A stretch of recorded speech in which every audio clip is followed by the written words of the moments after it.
ebana ngo kamukinduye kamukubise ibiboro bro navuga ngo buriya bwana bwiberamo amasaha 6 ibaze Shadibu wagiye acibwamo n'abantu benshi ibaze Shadibu ibyo yakoze bingana kuriya hari ahantu nagayemo Shadibu urabizi inshuti yanjye Shadibu burari inshuti yanjye warubizi ariko rero ikintu nagira ngo namugayeho kimwe mushiki wanjye biriya bintu kuki yabishyize kuri media yagenda akajya muri ribu yicecekeye kujya kubivuga n'abantu kumenya ko umuntu yakuryamyeho Shadibu ariko umuntu ufite iriya myaka bamufata ku ngufu gute uriya ni uruhinja nabyo tuye tunabisobanura bavuga ko umwana ndashaka uko uri munsi bavuga ko umuntu ngo yagiye kumusura ajyanayo amacupa 2 ngo umukobwa wacu w'umwanga Shadibu gipfundura amabere utakora bivuga yuko ifite abana 2 b'abakobwa ngo bose biga mu 6 segonderi wati mbirisi wari agasore k'ubudirede kamunywesheje amayoga atari United dini ngo kamurambika ku gitanda ngo karamusokobeka iradizi ibyo bintu nubwo bihagazeho ngiye bwo wenda bizabyemeza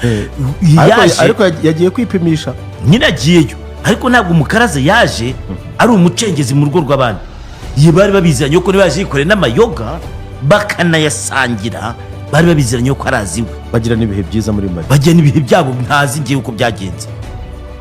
kuvuga rero ngo yarasinze ngo niba aramusambanya kadukoresha n'amaterme y'ukuri yarasinze ngo n'ubwo umuntu ngo aramusambanya ngo bugiye ngo bukeye ubwo n'inzoga zaje zimushizemo simbizi abona ngo umuntu aryamye iruhande rwe ngo yambaye n'ubusa ngo ahita ategeza tumuntu yansambanije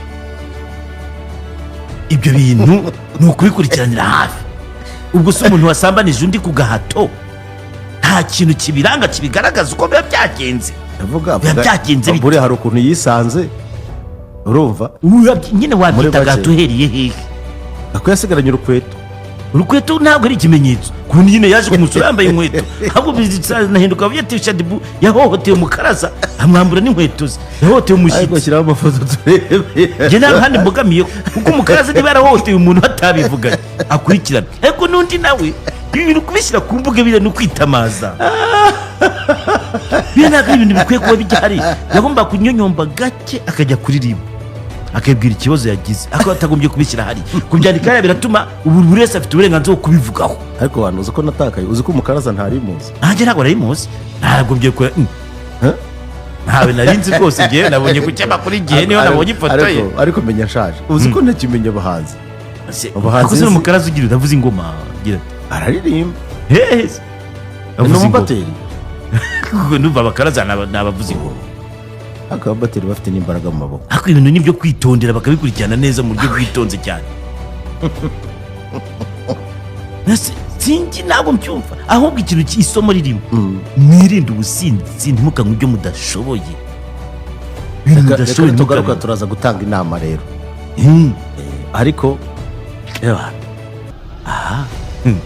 ariko rero njye ariko nkaba mvuga nti nyamara uyu mubyeyi akwiriye gutabara nicyo cyonyine cyabaho bakajya kumurehabilita bamujyane handi bajyanye wa wundi mushobora kubyemera cyangwa ntimubyemere iyo umuntu ageze muri iriya leta wenda hari abantu byumve nabi bakaba badutuka ariko muraturenganya ibintu biba byagiye ku karubanda ujye muri kumuntu abivuga kandi cya kabiri ndashaka mbwire papa w'abana Medisane ukwiriye gutekereza ku bana bawe isigaye n'akazi kanyu